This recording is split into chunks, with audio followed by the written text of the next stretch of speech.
Nous sommes dans la deuxième partie. La semaine passée, nous avons commencé l'étude biblique sur le livre de la Genèse. Je vous ai demandé de prévoir des carnets de notes pour écrire tous les versets bibliques que je vous donne, les commentaires aussi, sans oublier ce que l'Esprit de Dieu vous aura communiqué au fur et à mesure. Je vous invite également à lire la Bible. À ceux qui ont commencé avec moi cet enseignement, j'espère que vous avez lu tout le premier chapitre du livre de la Genèse. Peut-être qu'avant d'entendre cet enseignement, il y a des choses que vous ne compreniez pas, mais aujourd'hui, j'espère que vous avez appris pas mal de choses à partir de ce qu'on a déjà vu. Vendredi passé, nous avons parlé du 7e jour. C'était un jour de repos, mais aussi le premier jour que l'homme a vécu sur la terre. Il a donc commencé à vivre par un jour de repos. Je veux qu'on comprenne réellement ce que Dieu voulait nous dire en nous donnant un jour de repos ou de sabbat. C'est un jour où nous nous reposons de tout le travail que nous faisons pour juste être en communion avec Dieu. Je le répète, le sabbat est un jour que Dieu a prévu pour que chaque homme se repose de tout son travail afin d'être en communion avec Dieu. J'aimerais qu'on comprenne, et nous le verrons plus loin, que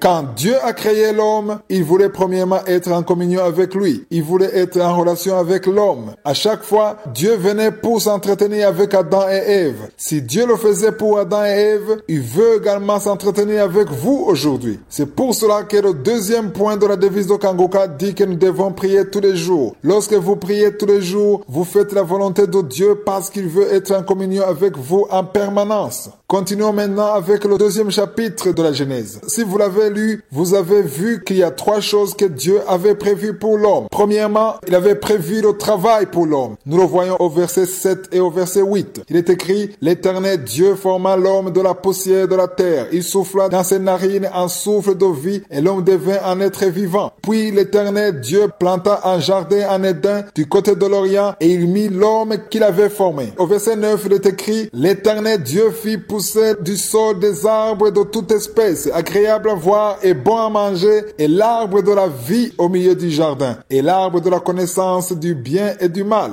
Le verset 15 dit que Dieu a donné à l'homme l'ordre de cultiver et de garder le jardin. Dieu lui a donné un travail et un endroit pour vivre. Troisièmement, il a trouvé qu'il n'est pas bon que l'homme soit seul. Il lui a donné une aide semblable. Voici les 3 choses que Dieu a données à l'homme. Un travail, un domicile et une femme. S'il y a une chose que les hommes de ce monde cherchent constamment, ce sont les 3 choses. Un travail, un domicile et un conjoint. Ce sont les 3 choses qui séparent l'homme de Dieu. Depuis longtemps, les gens quittent la présence de Dieu pour aller chercher les 3 choses. Ce que nous devons apprendre de tout cela, c'est que Dieu a donné à Adam les 3 choses avant même qu'il ne les demande. Il n'a pas demandé cela, mais lorsque Dieu a créé Adam, il avait déjà prévu quel travail il ferait. Il avait déjà prévu l'endroit où il vivrait. Il avait également prévu une femme pour lui. Si vous avez lu ce chapitre, vous avez vu qu'Adam n'a jamais demandé une femme à Dieu, mais c'est Dieu qui s'est lui-même dit qu'il était temps qu'il lui donne une aide semblable à lui. Dieu lui-même dit au verset 18 du chapitre 2 qu'il n'est pas bon que l'homme soit seul. Il a dit, je lui ferai une aide semblable à lui. Si vous avez besoin d'une femme ou d'un mari, même si vous ne le demandez pas à Dieu, lui-même verra que vous en avez besoin dans votre vie et il vous le donnera. Dans ses pensées avant que vous ne veniez au monde, Dieu lui-même avait déjà prévu de vous donner un mari ou une femme. Comme il a fait pour Adam alors qu'il ne le lui avait même pas demandé, il peut également le faire pour vous car Dieu a déjà prévu cette personne pour vous. Si vous êtes dans le chômage, si vous êtes sans emploi, il y a un travail que Dieu a déjà prévu pour vous. Si vous n'avez pas où habiter, il y a une adresse que Dieu a déjà préparée pour vous. C'est ce que nous devons apprendre de ce chapitre. Vous n'avez qu'une chose à faire, c'est être en communion avec lui. Vous devez prier tous les jours, louer Dieu, ne vous lamentez pas, restez avec lui car il a déjà prévu ces 3 choses rien que pour vous. Demain, nous verrons comment Dieu a donné à Adam une femme. Nous verrons également les premières instructions que Dieu a données à Adam, le premier homme qu'il a créé.